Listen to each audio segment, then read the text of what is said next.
culta, corajosa, uma mulher de personalidade forte. O bate-papo desta edição de Uberlândia de ontem e Uberlândia de sempre é com uma figura marcante da vida de Uberlândia, Marta de Freitas Panunzio.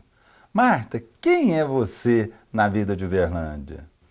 Olha, eu sou uma pessoa atenta a Uberlândia, eu sou nascida aqui, amo a nossa cidade, compreendo as distorções todas políticas, né, que é o que mais me chama a atenção. Lamento profundamente a desigualdade social tão gritante em Uberlândia.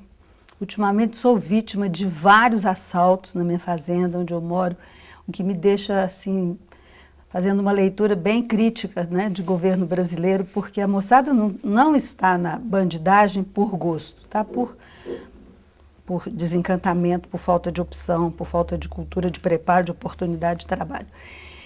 Então, como eu sempre fui educadora, sou de uma família que participa muito na vida da cidade, do país, tenho uma militância política, hoje menos, mas já tive uma militância forte política, sou uma mulher de esquerda desde o berço, né? E a vida que vai levando a gente, né? Mas você é Freitas, né, de uma família assim, falante, sempre teve atuação expressiva na política de Uberlândia. Quais foram os primeiros Freitas a entrar na política? Não, o nosso baluarte, o florão da família é o Renato, né? Renato tem uma vida pública exemplar. Foi prefeito de Uberlândia 2 vezes e se dedicou à cidade, modificou a cidade de uma maneira fundamental, trazendo para Uberlândia soluções que seriam importantes para a cidade que é hoje, né? Ele teve uma antevisão de futuro muito boa, o Renato. E era muito íntegro, muito trabalhador, muito correto, né? Muito bravo, muito decidido. E para nós ele é a nossa figura maior, politicamente falando. E não tinha ideologia, não era um homem definido de esquerda nem de direita, ele era um homem por Uberlândia. E depois nós tivemos vários Freitas na política, na minha época mesmo, na mesma Câmara, na mesma legislatura, eu convivi com o Luiz Otinho, que é uma figura querida da cidade, um médico maravilhoso, teve um mandato e foi um expoente lá. O Aristides Antônio, também primo, que continuou, né? O que tem a maior permanência na vida pública é o Aristides Antônio.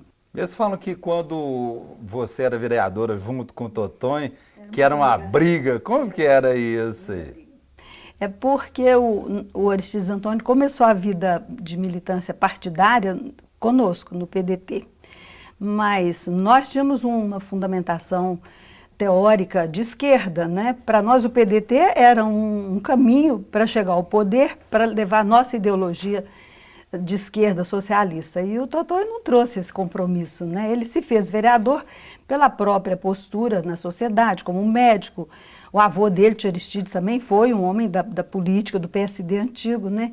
Mas não tinha, nós éramos 3 Freitas ao mesmo tempo ali, mas quem tinha uma fundamentação ideológica era só eu.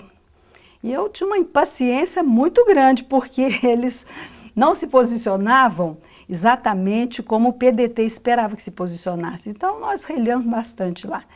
Eu hoje vejo isso assim, até lamento, sabe? Porque poderíamos ter trabalhado muito mais, né?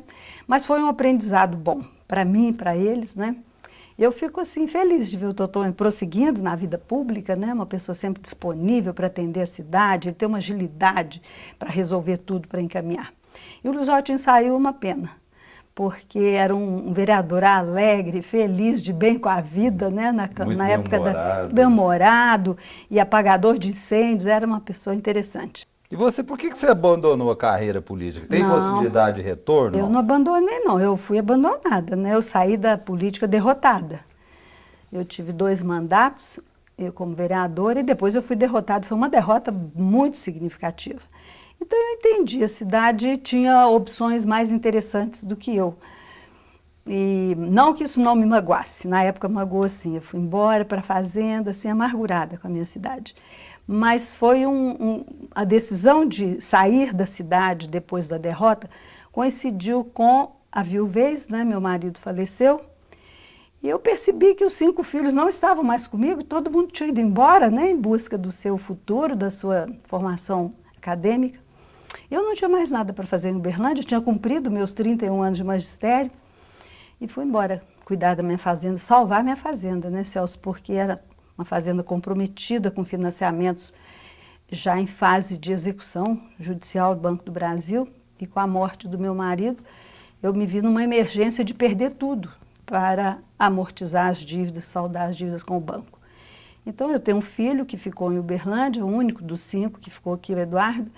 Ele sabia lidar com a fazenda, já estava trabalhando na fazenda, e eu fui para lá pensando que, estando lá, eu poderia aprender, né, porque eu tive que aprender, e ajudar. E foi uma decisão muito boa para mim, muito saudável. A minha vida criou uma outra dimensão.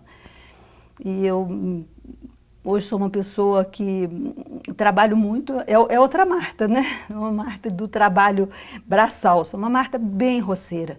Cuido da minha horta, cuido das galinhas, cuido das visitas, cuido da vizinhança, cozinho muito, sou doceira. Então, assim, mergulhei nas raízes daquela minha avó. Isso foi muito bom porque se refletiu na produção da minha literatura.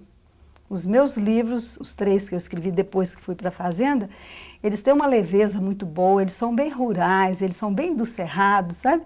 Essa identidade que eu tenho hoje com o cerrado, esse conhecimento que eu adquiri fora da informação de livros, lá com o pessoal do campo, foi muito boa.